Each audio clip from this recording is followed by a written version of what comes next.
Hello guys, thank you for your patience, and finally welcome back to another Minecraft World War II tutorial from me.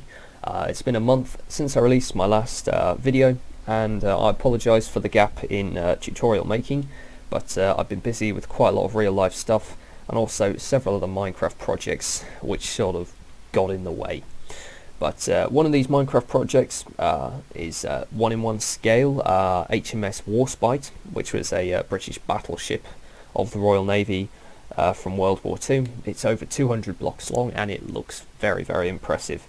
I'll be releasing a video of it pretty soon onto this channel. Not a tutorial obviously, because that would just be insane, but a video nonetheless.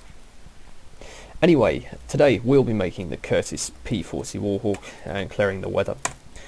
Yeah, the Curtiss P-40 Warhawk. It was an American all-metal fighter / ground attack aircraft, and it first flew in 1938, then in combat in 1941 with the British in North Africa. The P-40 was used by most of the Allies during the war, and also by the Russians.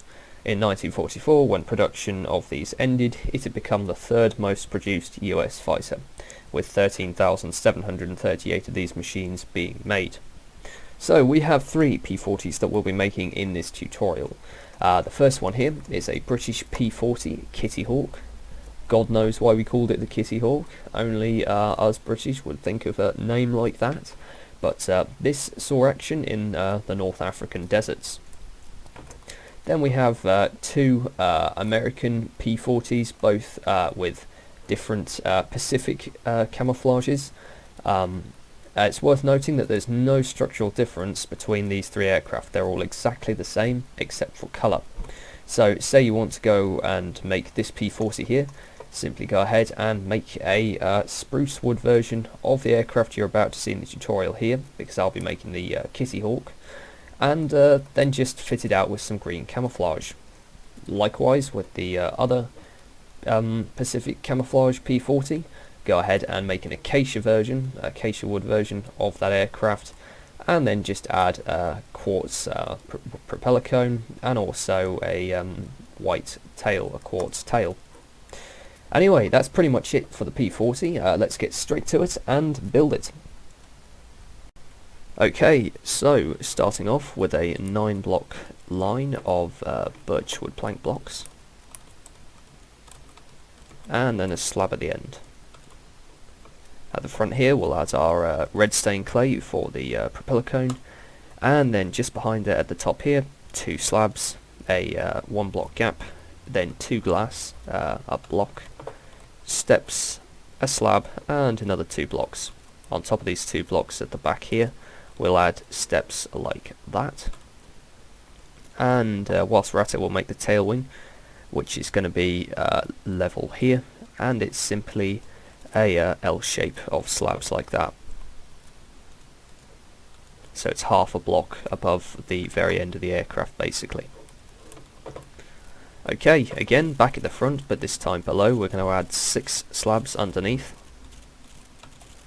and then set to work on the wing. So we'll add 3 slabs, starting level with the block just before the cab and ending at the cab, as you can see, and then a 2 times 3 slab rectangle like that. Then go up half a block, and then make another L shape of slabs like that. We'll also add, just for this wing, not the other wing, a birchwood fence gate for an aerial, and then work on the other wing.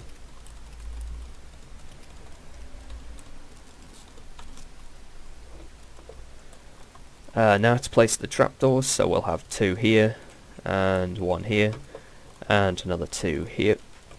Just adds a bit more scale thickness to the aircraft's fuselage, and lastly a fence post on top of the block behind the cab for the aerial.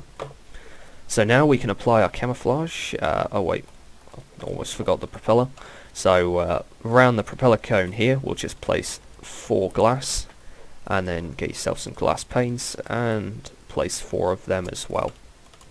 I've heard in Minecraft 1.9 that they're going to make it so when you place a glass pane, it's not going to go like that anymore. It's going to be like a full glass block, so basically like that when viewed from the side, which I don't know if it's going to affect it when it's attached to a glass block like that, but it probably will.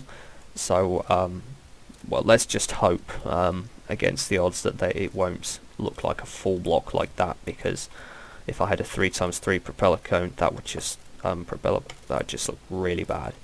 Anyway, now lastly, to apply the camouflage. So grab yourself some spruce wood plank blocks in every shape and size, including fences and fence gates.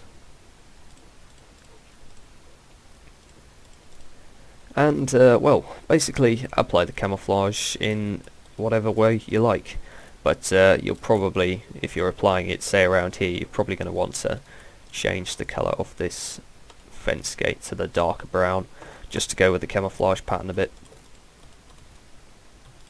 You're also going to be taking out a couple of trapdoors probably, so well, just replace them.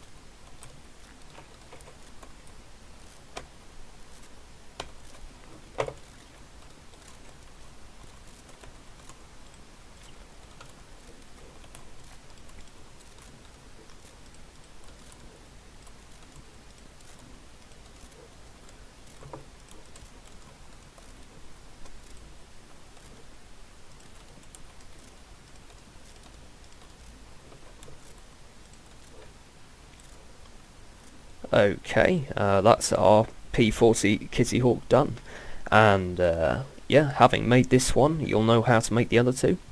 So yeah, as a bit of an afterthought, I thought I'd take you through the other two P-40s anyway. So say you've just gone ahead and made a spruce wood version of the aircraft we just made in the tutorial a minute ago. You'll now be applying your camouflage. So as you will have noticed, this aircraft's made out of steps and slabs, no shit, and you'll just have to work around them with your green wall blocks as best as you can. And with the aid of some carpet on the wings, you can actually make a pretty decent job out of it. Obviously add the trapdoors, and that's pretty much it. Again, same for this one. When applying the camouflage, just work around your various slabs and steps. For the rear, for the last two blocks on this aircraft, obviously just make everything white for the tail wing and the tail. Yeah, that's about it. Well, not forgetting the white propeller cone, where we used a red one earlier. Just use a quartz block and have a white one. Yeah, that's pretty much all three P-40s done. I hope you enjoyed this tutorial, and if so, please leave this video a like or subscribe to my channel. If you'd like to see a particular World War II creation in this series, post a request for one in the comments below, and I'll see what I can do. About the Cold War series, I know a lot of people have been asking for that, and I will be trying to release the series sometime in the next 2 weeks probably. But development of it will be slow because I've got college in a couple of days' time, so I'm going to be pretty busy in real life. But I'll still try to release more tutorials, and I definitely will not be leaving a 1 month gap between tutorials. Yep, that's pretty much it, guys. Thanks very much for watching, and I'll see you next time.